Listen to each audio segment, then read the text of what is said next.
12, 13 years old at a race. I want to say it was Loretta's, maybe. I was riding for bars competition back then, but I always felt like I wanted to be at pro circuit, and I want to be a pro circuit rider.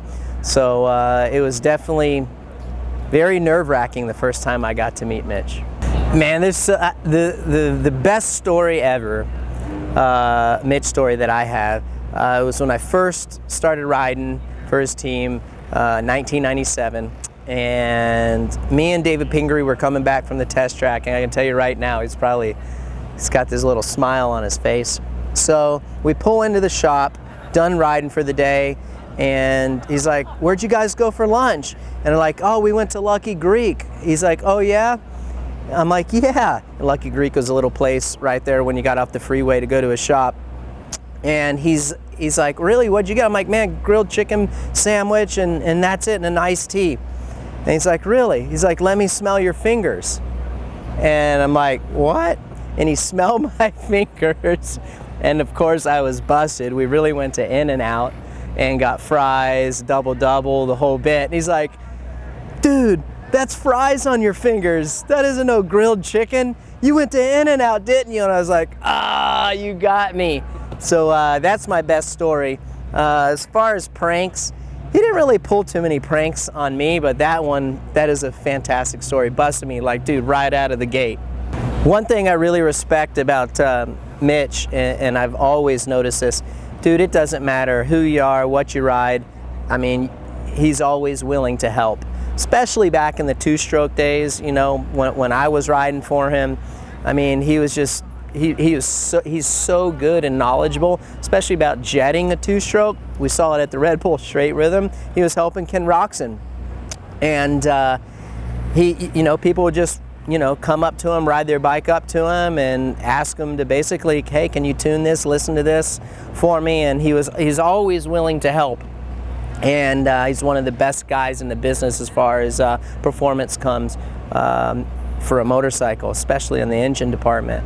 And that's what I know about Mitch and really respect about him, is he's always willing to help, and it's cool to see a guy just roll his bike up there and he's willing to help. Mitch has always found a way to find winners to ride for his team, whether it's, top prospects, or even he'll take a lower level guy and groom him into being potentially a top 3 guy, or maybe luck up if things work right and win a championship.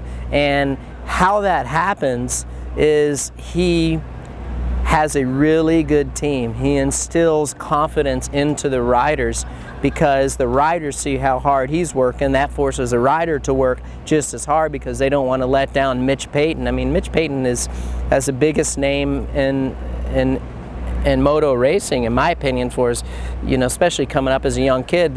You ask who they want to ride for, it's Mitch Payton. So that's how he's able to take guys that maybe aren't top prospects and still turn them into top 3 guys. They elevate their riding game because they want to make Mitch proud. When I think of Mitch and the impact that he's made in sport, first and foremost, what he is able to do just from a business standpoint, and a performance company, aftermarket company, making trick two-strokes and modifying bikes out, pipes, exhausts, cylinders, heads, you name it, and then making the best suspension. Well, then he starts this race team, the Honda Peak team back, what was it, 1990, I think? 1990 or 91, I can't remember if my memory serves me correct, maybe 91. So just the performance, the level of performance that he was able to bring to the game, I think it really rose, it forced everyone else to where we are today, especially in the 250 class. You look like a team like Geico. I mean, Geico, in my opinion, wouldn't be to the level they are if they weren't trying to chase Mitch. And when you can make that, when you have that kind of impact in a sport where it raises the level of everyone's performance, that's pretty strong. And the reason he did that, he was able to do it because he's the best in the business, and he always wants to win and will burn the midnight oil to make that happen.